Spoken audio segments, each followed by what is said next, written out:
여러분 안녕하십니까? 뉴스라이브 문을 엽니다. 올해는 지난해보다 추석 연휴가 열흘 이상 빨라지면서 아직 더위가 채 가시지 않았는데 제수용품을 슬슬 준비해야 할 시점입니다. 이번 주부터 추석 전까지 서울 전통시장들이 제수용품 할인 행사에 들어갑니다. 일부 시장들은 제로페이로 결제하면 사은품도 준다니까요. 정보 꼼꼼히 챙겨보시는 것도 좋을 것 같습니다. 8월 26일 뉴스라이브 지금부터 시작합니다. 오늘의 헤드라인입니다.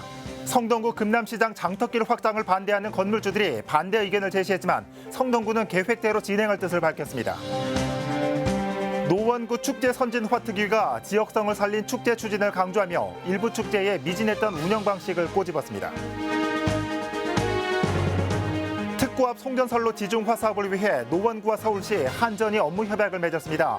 2027년까지 21개의 송전선로가 지하로 매설됩니다. 학교 밖 청소년들을 위한 다다름 학교가 문을 열었습니다. 중학교 2, 3학년을 대상으로 대안교육과 체험 활동이 이루어집니다.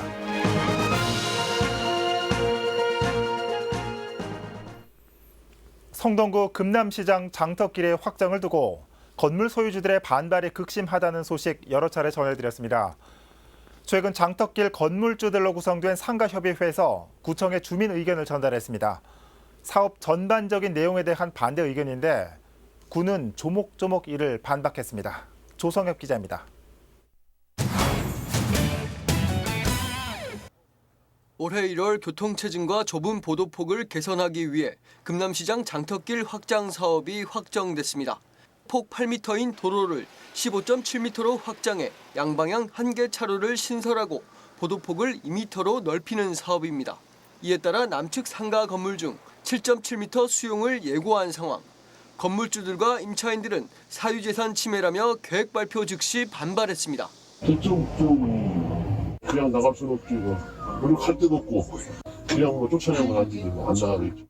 이에 따라 이들은 지난달 열람 공고 기간 동안 주민 의견을 모아 구에 제출했습니다. 건물주들은 현재 장터길의 교통체증의 원인이 길 양쪽 끝의 불합리한 신호체계 때문이라며 도로 확장보다 신호체계 개선이 우선이라고 주장했습니다. 또 확장 예고된 차로폭은 3.25m지만 국토부에 문의한 결과 3m라도 문제없다는 답변을 받았다고 설명했습니다. 더불어 보도 확장 필요성에 대해선 공감하지만 현재 2m로 계획된 보도폭을 1.5m로 줄여도 무리가 없다고 강조했습니다. 구모역에서부터 여기 105m만 미는데 여기 한 차선을 늦은다고 해서 이게 교통이 좋아지냐고요. 전혀 그런 효과가 없거든요, 사실은. 신호체계만 바뀌어도 훨씬 더 좋아질 수 있는 문제를 국민 혈세로 200억 원을 투입해서 이렇게 하는 건 정말 해당성이 없다고 생각을 하거든요. 성동구는 이 같은 주장에 대해 현재 장터길 신호체계는 교통심의평가를 통해 최적화된 상태라며 주민들의 의견을 반박했습니다. 또 차로폭을 줄일 경우 버스나 트럭 등 대형 차량이 통행할 경우 사고의 위험이 크다며 현재 계획대로 유지할 것이라 밝혔습니다. 보도폭 역시 보행 안전을 위해 최소 2m는 돼야 한다고 주장했습니다. 그분들이 주장하는 사항이 이제 일부 부정적인 사항이고 저희들이 이제 크게 보고 사업을 추진하는 사항입니다. 장터길 확장 사업은 이달 말 서울시 도시계획위원회 심의를 거쳐 다음 달 중 사업 실시가 결정될 예정입니다. 앞으로 더 극심한 주민 반대가 예상되는 만큼 성동구는 수용 재결까지도 고려 중입니다. 딜라이브 서울경기 케이블 TV 조성엽입니다. 지난달 활동에 돌입한 노원구의회 축제선진화 특별위원회가 집행부로부터 업무 보고를 받았습니다. 지역 축제 성과를 비롯해 개선점에 대해서도 심도 있는 논의가 진행됐는데요. 박선화 기자의 보도입니다. 노원구 대표 축제는 봄에 열리는 태강릉 문화제와 노원 등축제, 가을에 열리는 탈축제가 있습니다. 지난 행사에서 태강릉 문화제의 관람 인원은 10,000명이었고 노원 등축제에는 열흘간 29만여 명이 행사장을 찾았으며 탈축제 관람 인원은 이틀간 34만 명이었습니다.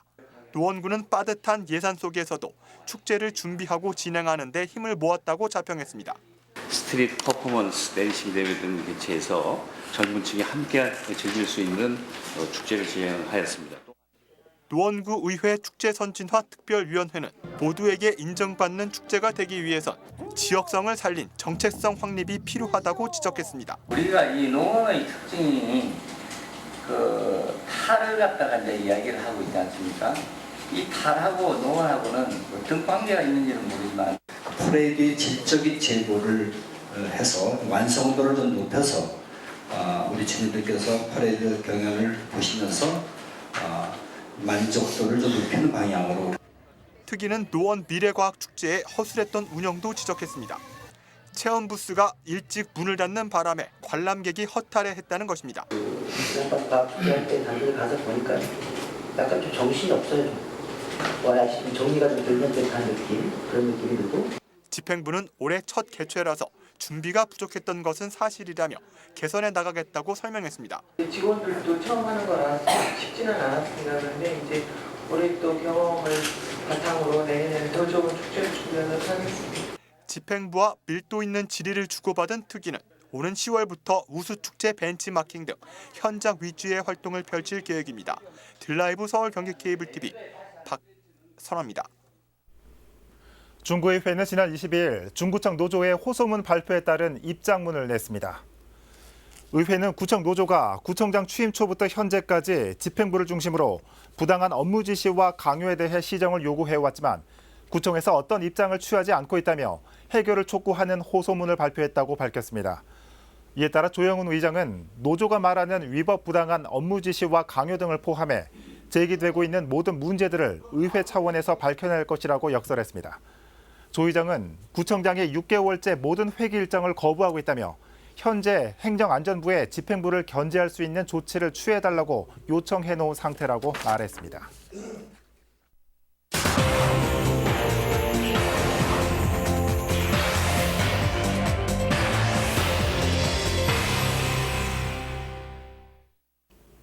노원구에는 15,000볼트의 특고압 송전선로가 간선도로를 따라서 병풍처럼 서 있습니다. 심지어 아파트와 초등학교 앞에도 세워져 있는데요. 주민들은 전자파에 노출되고 있는 건 아닌지 노심초사였는데 드디어 노원구가 송전선로를 땅에 묻는 지중화 사업에 착수했습니다. 취재 기자 연결해 보겠습니다. 박선아 기자. 네, 노원구에 나와 있습니다. 네, 노원구에 송전선로가 들어선 지 30년이 넘었다고요. 주민들의 수건 사업이기도 한데 어떤 계기에서 지중화 사업이 추진된 겁니까? 네, 말씀하신 것처럼 송전선로 지중화 사업은 노원구의 오랜 수건 사업이었습니다. 예. 긴 시간 주민들의 요구가 빗발쳤는데요. 문제는 예산이었습니다. 사업비가 수백억 원이 들어가기 때문에 지자체가 감당하기에는 역부족이었는데요. 예. 노원구와 한국전력, 서울시는 지난 2017년부터 서로의 입장차를 좁혀가기 시작했고 지난해 말에는 지중화 사업을 위한 계획에 착수했습니다. 예. 총 사업비는 908억 원이 예상되고 있는데요. 사업비 절반은 한국전력이 부담하고 나머지는 노원구와 서울시가 반반씩 부담하기로 합의한 겁니다. 네. 세 단체는 지난 23일 노원구청에서 이를 확인하는 업무 협약을 체결하면서 지중화 사업을 공식화했습니다. 그렇군요. 그럼 이 사업 구간은 어디고 또 얼마나 많은 송전선로가 지중화되는 겁니까? 네, 해당 구간은 노원구 월계동 사슴 아파트 인근부터 상계동 620번지인 상계근린공원 부근까지입니다. 총 길이는 5km인데요. 간선도로를 따라서 송전선로가 병풍처럼 들어선 곳입니다. 예. 총 21기의 송전선로가 땅에 묻히게 되는데요. 특히 월계동 사슴 아파트의 경우 집과 초등학교 코앞에 송전선로가 들어서 있어 미관을 해칠 뿐더러 안전사고의 위험이 높다는 민원이 끊이지 않았습니다. 예. 이 송전선로가 있는 곳이 비단 이 노원구뿐만은 아니겠죠. 그런데 유독 바로 집 앞에 송전선로가 있는 곳은 노원구가 유일하다고요. 이유가 있습니까? 네, 그렇습니다. 서울 시내에 송전선로가 들어선 건 1970년대부터 80년대 사이인데요. 예. 서울 시민의 전력 공급을 위해 송전선로가 필요했던 정부와 한국전력은 당시 외곽지인 노원구에 선로를 대거 세웠습니다. 그런데 80년대 후반 들어서면서 노원구에 대규모 주택 공급 사업이 벌어지면서 문제가 된 건데요. 예. 송전선로 주변으로 사람들이 살게 되자 안전 문제가 거론되기 시작했습니다. 예. 이 송전선로가 세워진 뒤에 대규모로 주택이 지어졌군요. 예, 그렇습니다. 자, 끝으로 이 송전선로 지중화 사업은 앞으로 어떻게 진행됩니까?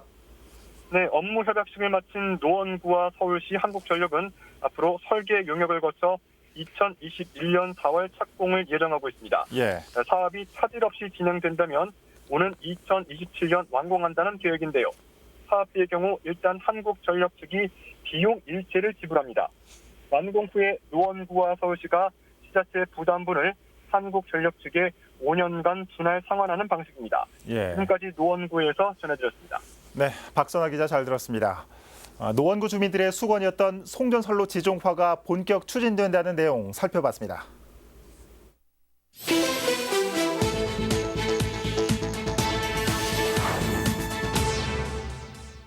지난 23일 오후 4시 30분쯤 성동구의 한 주택가 도로에서 승용차가 인도로 돌진해 행인 2명을 들이받는 사고가 발생했습니다. 부딪힌 행인 2명은 발목과 종아리 등을 다쳐 병원으로 이송됐습니다. 경찰은 승용차 운전자 40대 여성이 운전 미숙으로 사고를 낸 것으로 보고 있습니다. 같은 날 23일 낮 12시 35분쯤 성동구 송정동의 서울 도시금속회수센터 지붕에 설치된 태양광 시설에서 불이 났습니다. 인명피해는 없었지만 태양광 설비 일부가 불에 타 소방서 추산 150만 원의 재산 피해가 났습니다. 소방당국은 내부 전기 배선 접촉 불량으로 불이 난 것으로 보고 정확한 화재 원인을 조사하고 있습니다. 뉴스라이브 사건 사고였습니다.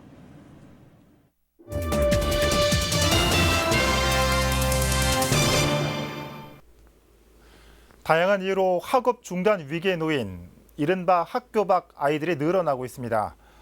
이들을 보듬는 것도 우리 모두의 책임이겠죠.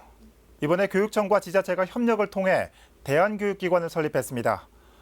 구로 다다름 학교에 엄정규 기자가 다녀왔습니다. 아담하지만 깔끔하고 화사한 분위기의 교실. 독서실은 요즘 아이들이 좋아하는 만화방 분위기의 개별 공간도 갖췄습니다. VR과 3D 프린터를 갖춘 공간에서는 4차 산업 인재의 꿈을 키우고 예체능, 바리스타, 제빵 등 아이들의 관심을 끌만한 대안교과가 진행될 실습실도 충분히 갖췄습니다. 최근 시립 구로 청소년센터의 문을 연 대안교육 위탁교육기관인 다다름 학교입니다. 전국 최초로 시교육청과 지자체의 협력으로 탄생한 위탁교육기관입니다. 학교 생활에서 여러 가지 이제 부정 요소가 있긴 하지만 학교 폭력도 있고 또 뭐 교우 관계에 어떤 여러 가지 또 문제 가지고 있는 학생도 있지만 여러 가지 체험 교육들을 통해서 좀 성취감도 느끼고 자기가 발전해 나갈 수 있는 그런 밑거름이 되는 과정이 되기 위해서 교육과정도 특별합니다. 크게 1년과 단기 과정으로 나눠졌는데 1년 과정은 국어와 영어, 사회, 세계 보통 교과와 함께 대안교과, 체험 활동이 주를 이룹니다. 4주의 단기 과정은 보통 교과는 없고 대안교과 외에 상담과 심리검사가 집중적으로 진행됩니다. 두 과정 모두 보통 교과는 최소화하고 대안교과를 늘려 아이들의 상처를 보듬는 데 집중했습니다.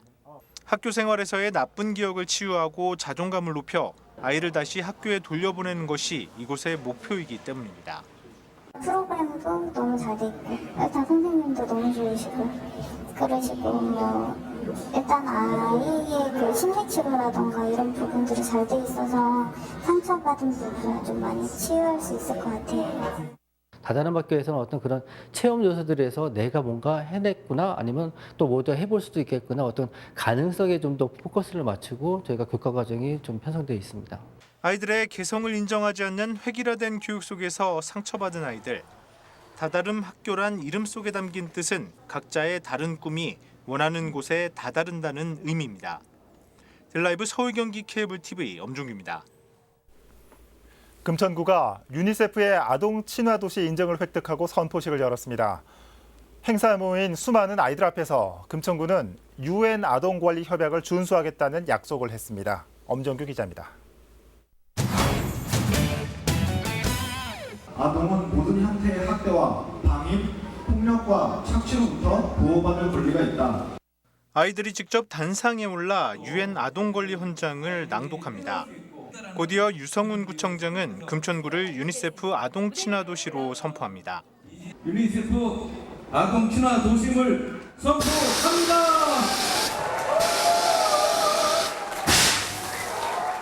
금천구가 유니세프 아동 친화 도시 대열에 합류했습니다. 서울자치구 중 13번째, 전국 36번째입니다. 군은 지난 2015년 아동 친화 도시 인증 작업에 착수했습니다. 이후 아동의 안전 그리고 권리 증진 등의 평가 기준을 충족해 지난 7월 유니세프로부터 최종 인증을 획득했습니다. 이 과정에서 금천구청에는 전담부서가 신설되고 지역사회에선 아이들의 다양한 참여 기회가 확대되기도 했습니다. 제가 그 아동 친화 도시 추진위원 청소년위원 중에 한 명이었는데요. 아동 친화 도시를 만듦에 있어 당사자인 아동의 의견이 반영되었다는 것은 정말 큰 의미가 있다고 생각합니다. 꾸준한 소통을 통해서 더욱 아동이 살기 좋은 도시로 만들어야 한다고 생각합니다. 아이들이 행복하고 아이들이 웃음꽃이 피는 도시가 진정한 그 경쟁력 있는 도시라고 생각하고요. 우리 지역사회가 같이 아동들의 꿈을, 아동들의 웃음을 같이 만들어 나가야 된다는 그런 의미가 있습니다.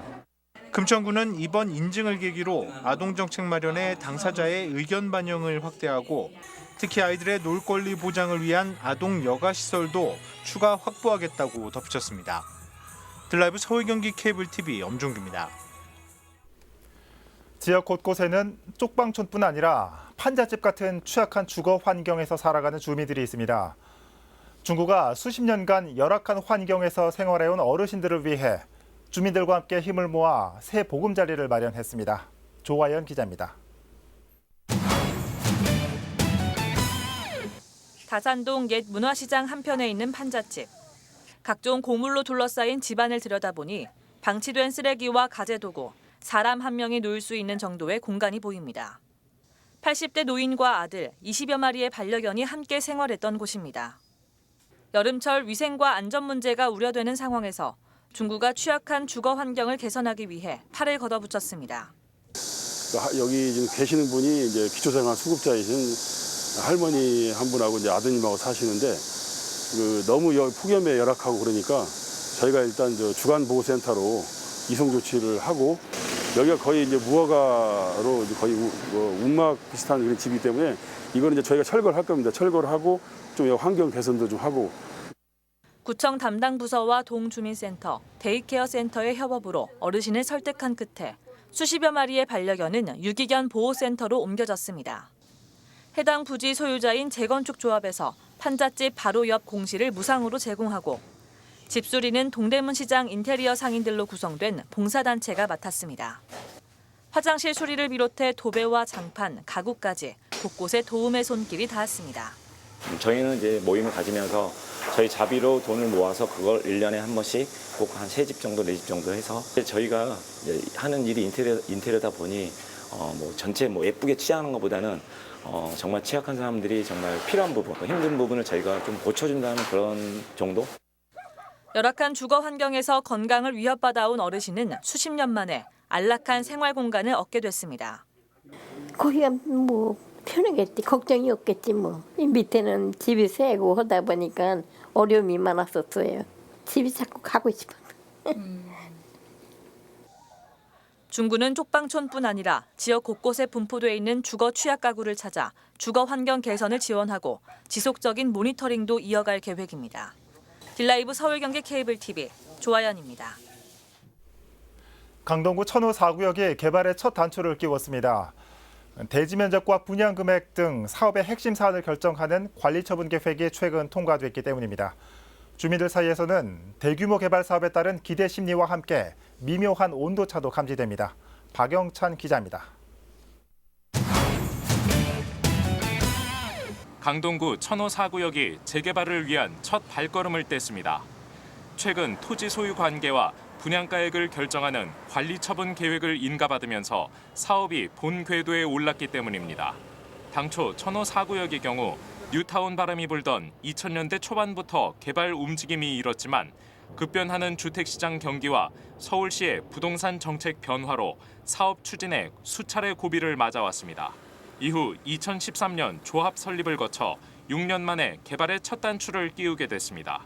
새롭게 조성될 천호 4구역엔 13,000제곱미터 크기 대지에 지하 6층, 지상 38층의 주상복합 아파트 4개 동이 들어설 예정입니다. 총 670세대가 공급될 계획인 가운데 개발 규모로는 천호동과 성내동 일대에서 두 번째로 꼽힙니다. 타 루턴 지구나 균형 발전 촉진보다는 많이 좀 느린 편에 속합니다. 그래서 주민들이 많이 고생하셨고요. 그동안 마음을 많이 졸였습니다. 천호 재정비 촉진 지구랑 천호 성능 재정비 촉진 지구를 통틀어서 한 두 번째 사업지에 해당이 됩니다. 대규모의 개발 사업으로 도시 환경이 개선될 것이라는 전망과 함께 주민들 사이에선 미묘한 기류도 감지됩니다. 정부 차원의 특별법으로 사업이 진행되고 있는 특성상 천호 4구역에서 터전을 닦아왔던 사람들은 당장 다른 곳에서 생업을 이어나가야 할 처지에 놓였기 때문입니다. 싫어하는 사람도 있고 반대하는 사람도 있어요. 여기에서 계속 하고 싶은 사람도 있고 딴 데 가서 자리를 못 구할 어려운 사람도 있어요. 이런 정도의 자리를 구하는 게 쉽지 않잖아요. 한편 천호 4구역은 빠르면 올 9월부터 이주를 시작해 2020년 내 착공을 목표로 사업이 추진될 전망입니다. 딜라이브 서울경기 케이블TV 박영찬입니다. 강남구는 최근 유니세프와 UN 아동권리 협약 기본권리 실천을 약속하는 아동 친화도시 협약을 체결했습니다. 구는 지난 6월 인증 추진을 위한 전담 인력 구성과 유니세프 한국위원회 방문, 아동 모니터링단을 발족하고 아동 친화도시 추진 지방정부협의회에도 가입했습니다. 앞으로 관련 조례 제정과 아동 실태 조사, 중장기 아동정책 전략을 추진할 계획입니다. 아동 친화도시는 아동 친화적 법체계와 전담기구 설치, 아동의 참여 등 10개 원칙의 엄격한 기준을 통과한 도시에 부여합니다.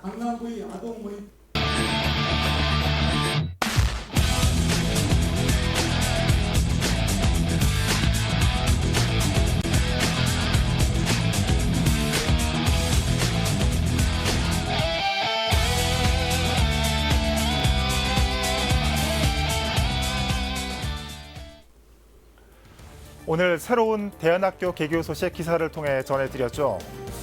서울에서 17년 만에 공립특수학교인 나래학교도 내년 서초구에 문을 엽니다.